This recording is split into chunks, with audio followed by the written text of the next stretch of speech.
ನಿಮ್ಮ ಅಣ್ಣನ ಕೇಳು ದೋಸೆ ತಿಂತಾನ ಇಲ್ವಾ ಅಂತ. ಏ ಅಮ್ಮ ದೋಸೆ ಮಾಡ್ತಾ ಇದ್ದೆ, ತಿಂತೀಯೇನೋ? ಬೈಯೋದು ಬೈದ್ಬಿಟ್ಟು ದೋಸೆ ಅಂತೆ, ಯಾವ ದೋಸೆನೇ ಬೇಡ ಏನು ಬೇಡ ಹೋಗೋ. ಅಮ್ಮ ಅವಾಗಲೇ ನೀನು ಬೈದಲ್ಲಮ್ಮ, ಅದಕ್ಕೆ ಫುಲ್ ಬೇಜಾರು ಮಾಡ್ಕೊಂಬಿಟ್ಟವನೆ, ದೋಸೆ ಬೇಡ ಅಂತವನೆ. ನೋಡೋ ದೋಸೆ ಹೆಂಚು ಎತ್ತುತ್ತಾ ಇದ್ದೀನಿ, ಕೊನೆ ಸಲ ಕೇಳ್ತಾ ಇದ್ದೀನಿ, ತಿಂತಾನ ಇಲ್ವಾ ಕೇಳೋ. ನೋಡು ಲಾಸ್ಟ್ ಚಾನ್ಸು, ಅಮ್ಮ ದೋಸೆ ಕೇಳ್ತಾ ಇದೆ, ಬೇಕಾ ಬೇಡವಾ? ಒಂದ್ಸತಿ ಹೇಳಿದ್ರೆ ಅರ್ಥ ಆಗಲ್ಲ, ದೋಸೆನೇ ಬೇಡ ಏನು ಬೇಡ ಹೋಗ. ಅಮ್ಮ ದೋಸೆ ಬೇಡವಂತ ಅವನಿಗೆ. ದೋಸೆ ಬೇಡವ್ರೆ ಮನೆ ಬಿಟ್ಟು ಹೋಗಿ ಕೇಳು. ನೋಡೋ ದೋಸೆ ತಿಂದಿಲ್ಲ ಅಂತಂದರೆ ಮನೆ ಬಿಟ್ಟು ಹೋಗ್ಬೇಕಂತೆ. ಹೌದಾ, ಸರಿ ಆಯ್ತು, ಮನೆ ಬಿಟ್ಟು ಹೋಗ್ತೀನಿ ಹೋಗು. ಅಮ್ಮ ಮನೆ ಬಿಟ್ಟು ಹೋಗ್ತೀನಿ ಅಂತನಲ್ಲಮ್ಮ.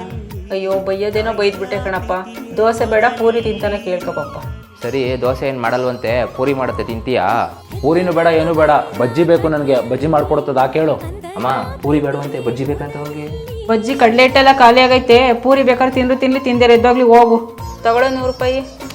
ಯಾಕಮ್ಮ 100 ರೂಪಾಯಿ? ಪಾಪ ಹಸ್ಕೊಂಡಿರ್ತಾನೆ, ಕಡಲೆ ಹಿಟ್ಟು ತಂದ್ಬಿಡಪ್ಪ.